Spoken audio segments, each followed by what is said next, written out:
Hi, my name is James. This is my 2001 Lexus IS300. I've owned this thing for about 5-6 years. Well, there was a plan. I got this thing pretty bone stock. So right when I got it, I knew I had a plan of pulling out the motor. So I pulled out that same weekend, pulled it out. I already had a GTE swap waiting for me. Got rid of it the same day also. They picked it up, and right now it's at 565 at 18 pounds.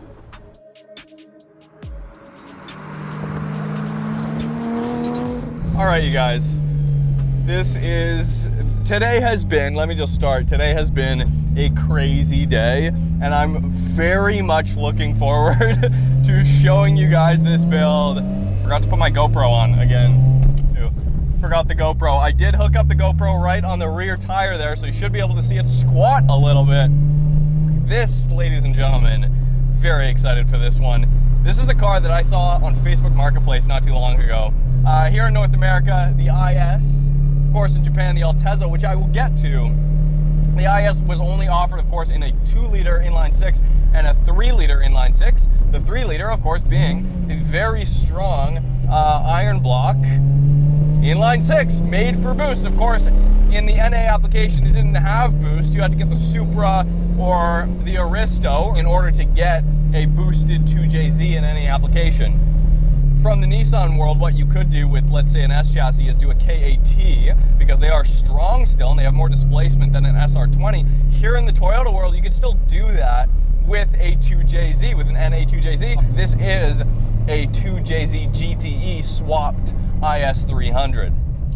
Let's just get this out of the way. If you're not into straight line builds, you're not gonna like this car. All right. I purposely didn't ask the owner of this car, James, if it had an open wastegate, but now we know. You know, it's got radials on the back, it's got Mickey Thompson's, it's got the weld wheels on the back, it's ready for straight line. This is James, this is his drag car. So yeah, we're just gonna go for a drive, see how it does, see what kind of noises we can make. It's got a BorgWarner S366 turbo, which is a big old lazy turbo. BorgWarner makes some of the best sounding turbos in my opinion and in my experience, but it is in this application, at least in this tune, in this form with these parts, a little bit lazy, but we'll get into it. This is effectively, I mean, if you guys remember, a few months ago I drove the Fish Racing IS400, their drift car. So what is an IS good at? Well, here's the thing, you guys. Like a lot of Japanese 90s cars, an IS, the IS or Altezza platform, is good for so many things. Wow.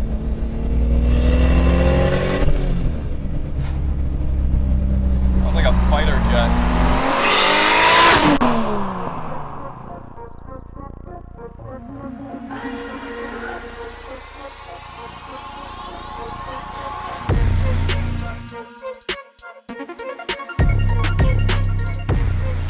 All right, so at the bottom end was refreshened up.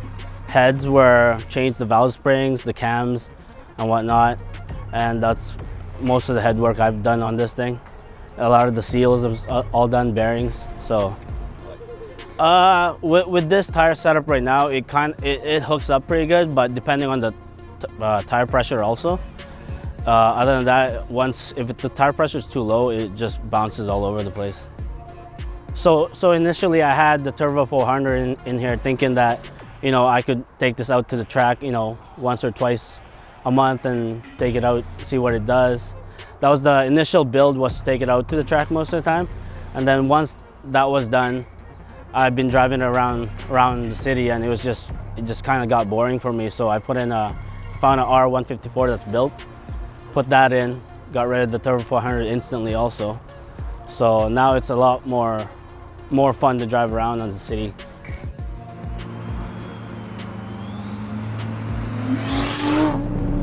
Full throttle. There goes something.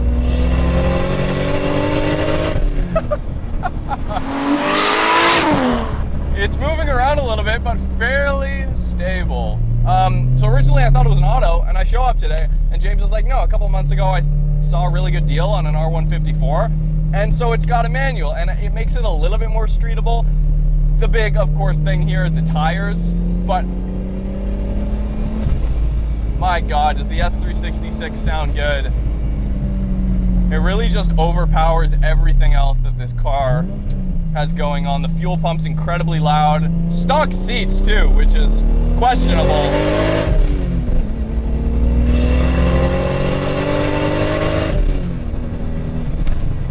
Yeah, that's a deer. This, ladies and gentlemen, is why we are careful on public roads. Because we have deer. I hope you guys can see that on camera. That was slightly frightening, but this is why you do your 580 wheel horsepower pulls on roads with good visibility and good brakes. Honestly, this car, that brings us to the brakes. I'm only laughing because that was a close call, and I don't have a deer sitting in my lap right now, but we're running stock factory brakes. Hard braking, the car got incredibly squirrely right away, which is not something you want from high speed. But again, there was a deer, and I'm driving a car that's not mine, so maybe I was even harder on the brakes than I needed to be. I needed the rear seats at one point because I've had like 32 GTRs, 33s, and they were all like 2 doors, you know, so I needed something 4-door just to just so I can get another toy. So I went with the 4-door. Japanese. Oh, it's always been Japanese. I literally just got into off-roading a couple of weeks ago. This is my first time, and I'm like, I got hooked on it, so I enjoyed that. So we'll see what I can do with that. Yeah. Man, if you're gonna build something, have fun doing it. That's all I can say.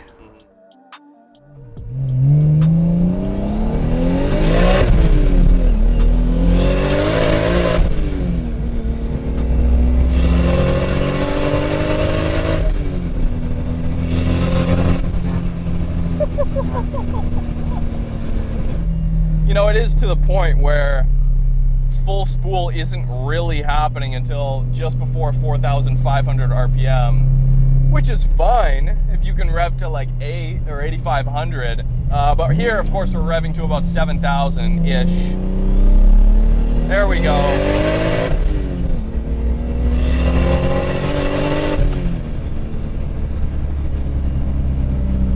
Very fast.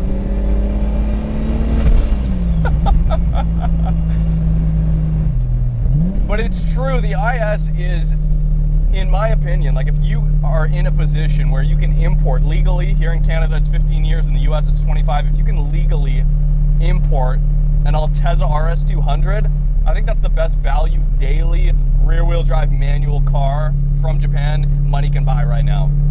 For a daily, comfortable car, seats 5 people, it's a short wheelbase car, compact, fun to drive, or you could go the fish route, which is of course swap in the UZ, the 1UZ, which is of course aluminum block, aluminum heads, so it's probably, I don't actually know this, but it's probably a little bit lighter than something like even an NA 2JZ. For a drift setup to get that instantaneous torque, which is what Fish Racing did, worked out wonderfully. That's a drift setup.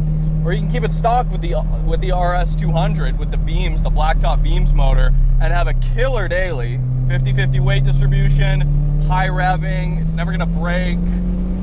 Or you can do here what James has done, which is Crazy Town. You know, daily makes sense, drift car makes sense. They're cheap, it's a Toyota, you've got parts. Drag car? Does it make sense? Drag setup for an IS because the wheelbase is so short.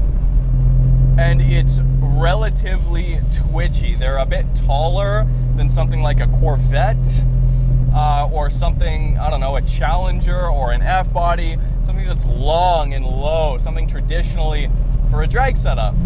I mean, to me, this does not feel like a factory R154. It's got some kind of short shifter or something or other on here. That's what it feels like, at least to me. very short, very notchy. The clutch, stage 3, you know, again, whatever that means. You know, it's appropriate marketing terminology, but for parts, it gets kind of old real quick. Like, what are you gonna do? Stage 6, stage 7, stage 8? What does that mean? But anyways, it's a stage 3 clutch, and it is a on-off switch. It's pretty aggressive, but still streetable here. He's owned S13, S14, LS swap. He's owned way back when you could pick up R32 GTRs for $12,000. He had one of those. Yes, he regrets selling it. Yes, he does.